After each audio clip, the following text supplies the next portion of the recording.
শাকিব খানের upcoming movie রাজকুমার। এই মুভিটা ঈদে রিলিজ করবে 2024। এবারে একটা পোস্টার কিন্তু রাজকুমার সিনেমার একটা পোস্টার রিলিজ করা হয়েছে। মানে অনন্য মামুন এই মুভির যে ডাইরেক্টর, তিনি পোস্টারটা তার ফেসবুক পেজ থেকে আপলোড করেছে।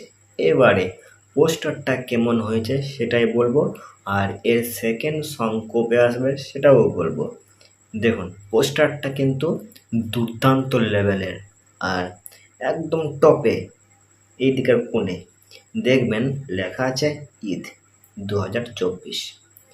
ঈদ 2024 এটা কিন্তু লেখা আছে, তার মানে রিলিজ করছে ঈদে। এটা মানে প্রমাণ পেয়ে গেলাম, রাজকুমার সিনেমাটা ঈদে রিলিজ করছে। বেশ, এবারে এর গান কবে রিলিজ করবে?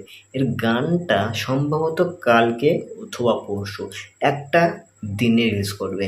কালকে রিলিজ করতে পারে অথবা পরশু রিলিজ করতে পারে, কোনো মানে ভরসা নেই, হয়তো এখনই ড্রপ করে দেবে গানটা।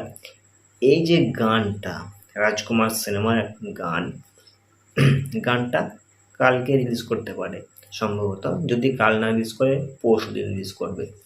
এবারে গানটা কেমন হতে চলেছে সেটাই বিষয়। গানটা সম্ভবত ভালোই হতে পারে, তার কারণ রাজকুমার সিনেমাটা ভালো দুর্দান্ত লেভেলের হতে চলেছে। এবারে ইন্ডিয়াতে সিনেমাটা রিলিজ করবে কিনা সেটা একটা বিষয় আছে, তাই না? যদি ইন্ডিয়াতে রিলিজ করে তাহলে আমি কিন্তু দেখব আমার কাছের সিনেমা হলে, বোলপুরি গীতাঞ্জলির সিনেমা হলে, ঠিক আছে? এবারে যদি ইন্ডিয়াতে রিলিজ করে তাহলে কিন্তু আমি দেখব, আর যদি না রিলিজ করে তাহলে দেখতে পারবো না, তার জন্য সরি। এবারে পোস্টারটা ভালো হয়েছে, ঈদে রিলিজ করছে সিনেমাটা, দেখা যাক কেমন কি হয়।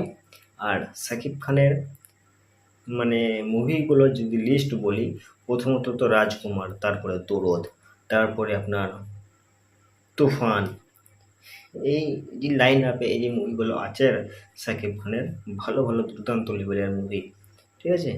এবারে রাজকুমার সিনেমাটা ঈদে রিলিজ করছে, আর পোস্টারটা দুর্দান্ত হয়েছে।